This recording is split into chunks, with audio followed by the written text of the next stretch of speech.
શું તમે ક્યારેય ગરમરનું અથાણું આવી રીતના બનાવ્યું છે? ના બનાવ્યું હોય તો એકવાર શ્યોર ટ્રાય કરજો. બધાને બહુ જ ગમશે. કેરી સાથે તો બહુ મજા પડે. અથાણું બનાવો ત્યારે ખાસ ધ્યાન રાખવાનું કે મીડિયમ સાઇઝની બહુ જાડી ગરમર સિલેક્ટ નહીં કરવાની. માપે એવી હોય એ ટાઈપની ગરમર લઈ લેવાની અને એને પાણીમાં જ રહેવા દેવાની.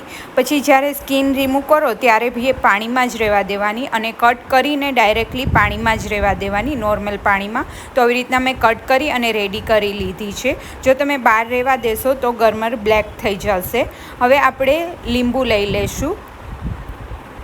3 લીંબુ લઈ લીધા છે મેં અને 500 ગ્રામ જેટલી ગરમર લીધી હતી.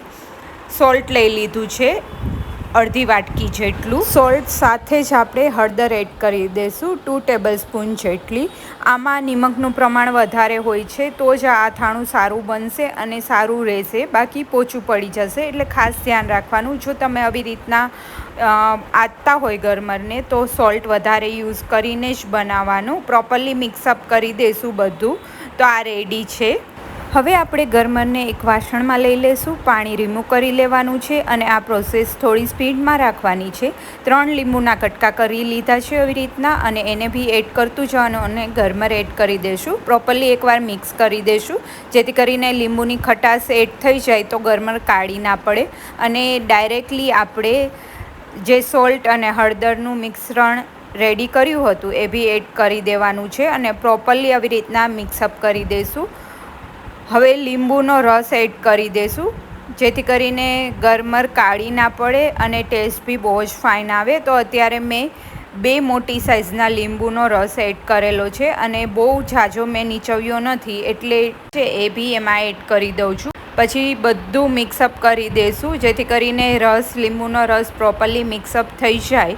અને આ પ્રોસેસ આપણે થોડું પાણી છૂટે ત્યાં સુધી આવી રીતના થોડી વારે હલાવતું રહેવાનું જેથી કરીને સોલ્ટ અને લીંબુનું જ પાણી થઈ જાય પ્રોપરલી. પછી એને તમે કાચની બરણીમાં એડ કરી અને જરૂર લાગે જ તો જ પાણી એડ કરવાનું અને ઉપર એક પથ્થર રાખી દેવાનો અને ફૂલ ઈયર તમે બહાર રાખી શકો. અને બહાર રાખવું હોય તો તમારે ડૂબડૂબા પાણી રાખવાનું. થોડા દિવસ માટે જ રાખવી હોય તો ડૂબડૂબા પાણીની જરૂર નથી. 10 થી 15 દિવસ પછી આપ જોઈ શકો છો એકદમ ગળી ગઈ છે ગરમર અને ક્રિસ્પી જ રહેશે તમે આવેથી બનાવશો તો ગરમર. હવે આને 1-2 પાણીથી વોશ કરી અને તમે એને જમવા સાથે લઈ શકો. અને કેરીની સિઝનમાં તો આ ગરમરનું અથાણું બહુ જ ગમશે. તો એકવાર શ્યોર ટ્રાય કરજો.